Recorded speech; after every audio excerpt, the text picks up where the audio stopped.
Today is Palm Sunday, when different expressions of power collide as Jesus makes his so-called triumphal entry into Jerusalem. Israel's Messiah, riding on a humble donkey. The King of the Jews on a collision course with the Roman governor. The Lord of heaven on his knees, washing his disciples' feet. The one who could call on 12 legions of angels is pinned powerlessly to a cross. Power and its expressions are found throughout Holy Week. Power is part of our human landscape. Robert Greene's book, The 48 Laws of Power, comes from many great schemers and con artists, drawn from the courts of modern and ancient Europe, Africa, and Asia, and devious strategies culled from powerful political leaders. Here's a sampling. Number 3, conceal your intentions. Number 7, get others to do the work for you, but always take the credit. Number 11, learn to keep people dependent on you. Number 12, use selective honesty and generosity to disarm your victim. Number 14, pose as a friend, work as a spy. Number 17, keep others in suspended terror. Cultivate an air of unpredictability. Power is our topic today, one that our reading from Corinthians speaks about as well. Let's take a look. Power is a pervasive presence in our world. How power is perceived and used varies among us. Some of us may look askance at power as a whole, perceiving it negatively. The shenanigans of politicians are so awful, we decide not to vote. The troubles of sports figures are so distressing, we decide to not go to sporting events. The mischief of movie stars is so upsetting, we decide to stop going to movie theaters. The antics of the powerful are such a turnoff that we choose not to exercise our power. Power is bad, so we keep it at arm's length. On the other hand, others among us may believe we have no power. We think we're so small in the greater scheme of things that whatever power we might have is so insignificant as to be inconsequential. We have no power, so we believe, and thus stick our heads in the sand. James Hillman's book, Kinds of Power, lists 24 different types of power we each have, including leadership, reputation, influence, persuasion, decisions, and 19 others. Parents know the power they have in children's lives. Friends know the influence they have on each other, and educators know the authority they have in shaping minds. Whether we like it or not, we do have power, and pretending otherwise is foolish. Others of us may recognize there's power out there in the world and want to grab as much as we can, as fast as we can, using the 48 laws of power as our guidebook. Concealing, backstabbing, disarming, spying, terrorizing. Hey, you got a problem with that? Such power grabbing is harmful to our psyches, poisonous to the body politic, and damages the larger world. Others among us see power being exercised within the world for good and bad, yet wish to remain above it all, a neutral party of sorts. When confronted with war, such a person might say, on the one hand, war is a terrible thing. But on the other hand, there's a lot of defense industry jobs and livelihoods depending on that paycheck. Comparing the loss of a life to the loss of a paycheck is not a neutral stance. Such supposed neutrality masks their own indifference to and complicity within structures of evil. There are forces acting upon us that we should not, cannot, and must not remain neutral about. There are a variety of options in the face of power: avoiding it, denying it, craving it, or trying to be neutral about it. None of these is helpful, though. How power is used and perceived varies among us.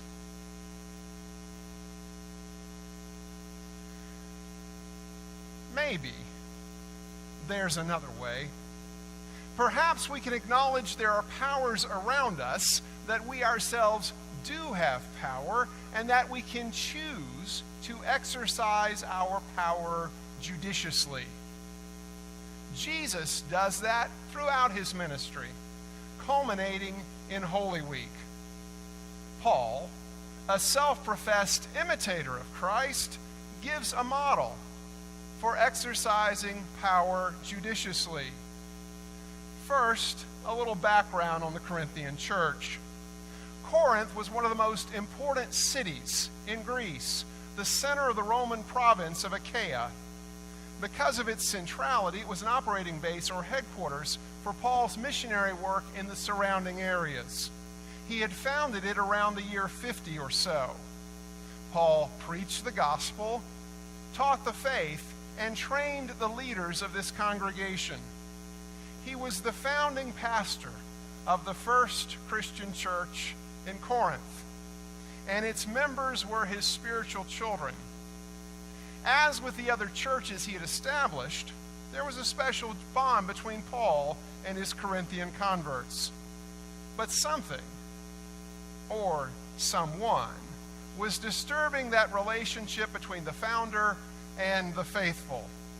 Some other evangelist from the Jerusalem church, the mother church of all believers, had come to Corinth in Paul's absence.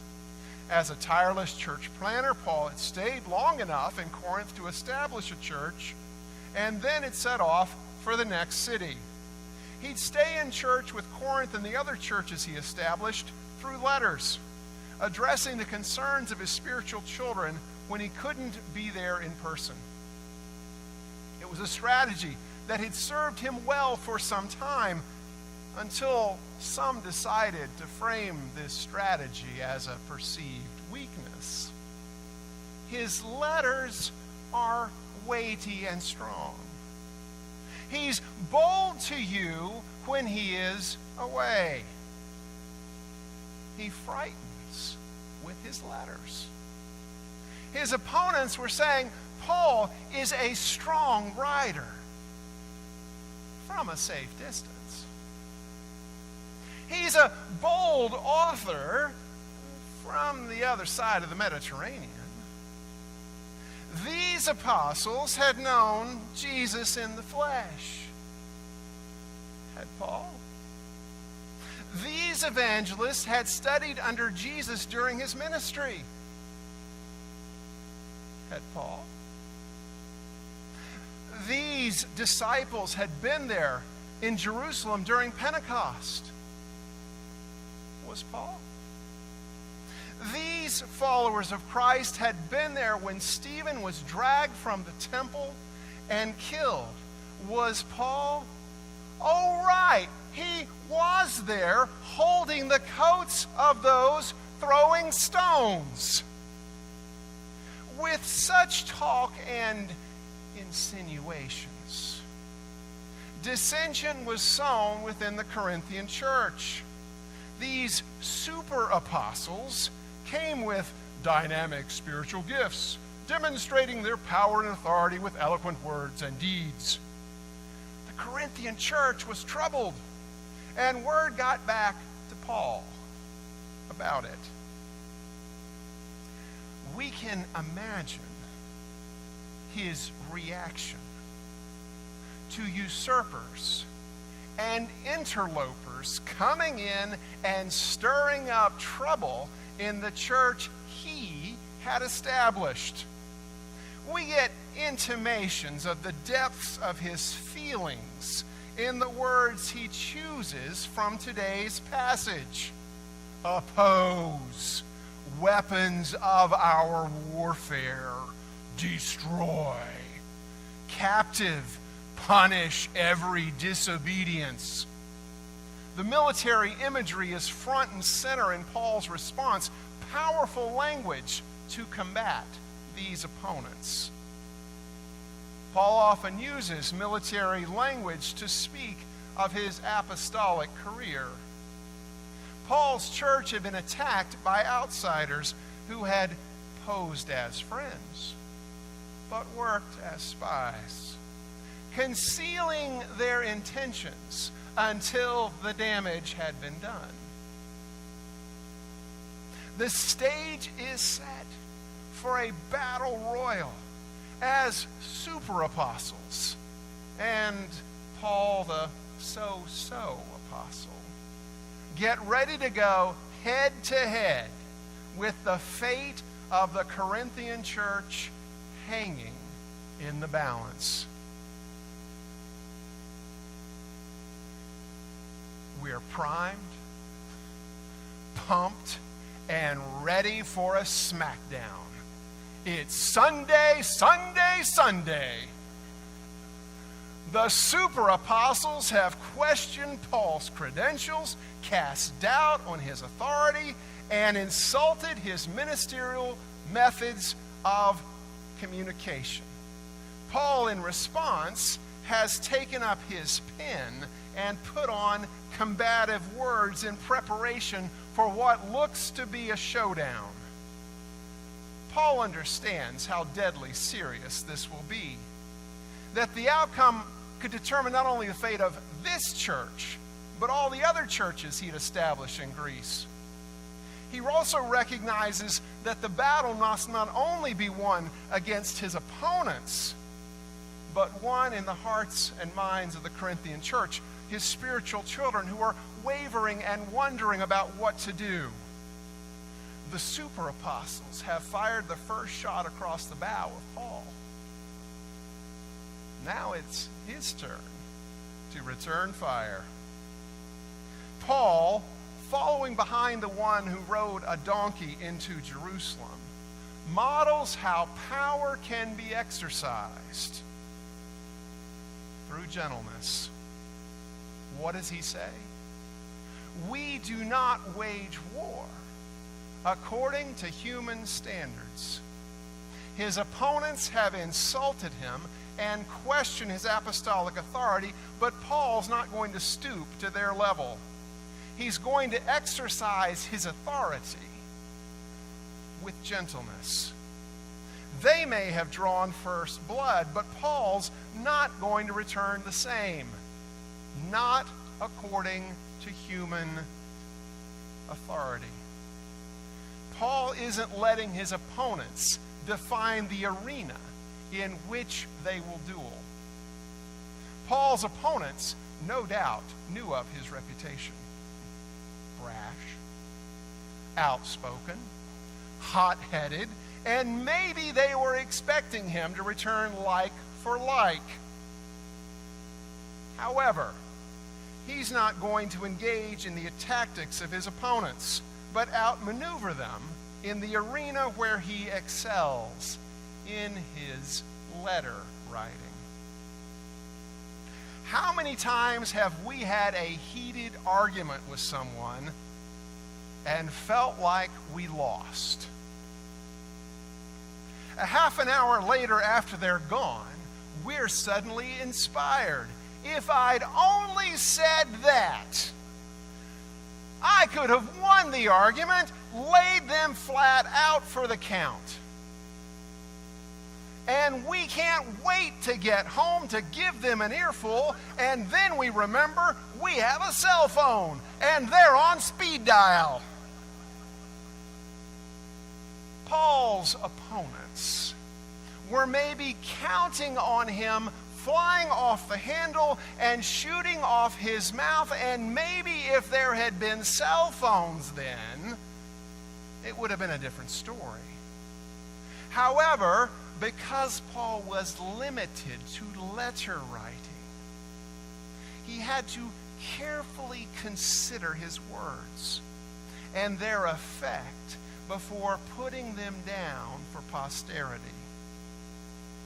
He may have seethed with rage. He may have had incredible anger. But he didn't write those things down. We do not wage war according to human standards, he says. And with those words, Paul simultaneously elevates his own strategy, denigrates his opponent's underhanded strategies, and disarms them. They're fighting dirty, Paul says, but I'm not going to do that. They may be hitting below the belt, but I'm going to keep it on a higher plane. When he does that, they're boxing at nothing but air. But he shows them up for the bums they are. Paul doesn't let his opponents define how he responds. He doesn't use his authority according to human standards, but with gentleness elevates it to a spiritual level. He disarms his opponents and then, through the force of his words, redefines the arena in which this battle will be fought. In the realm of ideas, in the realm of the Spirit. Nobody beats Paul when it comes to arguing in a letter. And with his words, he destroys their arguments, their strongholds, and every proud obstacle with the weapons of our warfare that aren't merely human, taking captive every thought to obey Christ. He disarms his opponents and then destroys their arguments. Note that he's not out to destroy his opponents, only their arguments. The second part of exercising power with gentleness is heard in these words: authority for building you up, not for tearing you down. Paul has disarmed his opponents, destroyed their arguments, and now brings his authority full circle to build them up. Having shown them the error of their ways, he's now desirous of bringing them back to the right path. That desire extends not only to members of his wavering church, but also to the super apostles. For Paul, building up is the criterion for exercising his apostolic authority, which the Lord gave him. Leaders who exercise their power by tearing others down aren't acting under the Lord's authority. True authority isn't exercised as a tyrant, but as a servant. He models a third part of exercising power with gentleness, and we hear it in these words. In his initial appeal, by the meekness and gentleness of Christ. Paul cites Jesus as one in whom power was exercised in gentleness and meekness, one who wasn't out to destroy his opponents, but to change them to friends. We see that meekness in his coming as one of us, being born in a lowly stable, riding on an humble donkey, washing his disciples' feet, and being obedient unto death. We see that gentleness in his ministry, where he said, I am gentle and humble in heart, and you will find rest for your souls. Although sin made us enemies of God, God sent his Son into the world not to condemn it, but that the world through him would be saved. The reason Paul doesn't exercise his authority according to human standards, but instead builds up, is because Jesus did the same. He wants his opponents converted, not condemned; delivered, not destroyed; built up, not torn down. Paul shows us power exercised with gentleness, a lesson he learned straight from the Lord himself.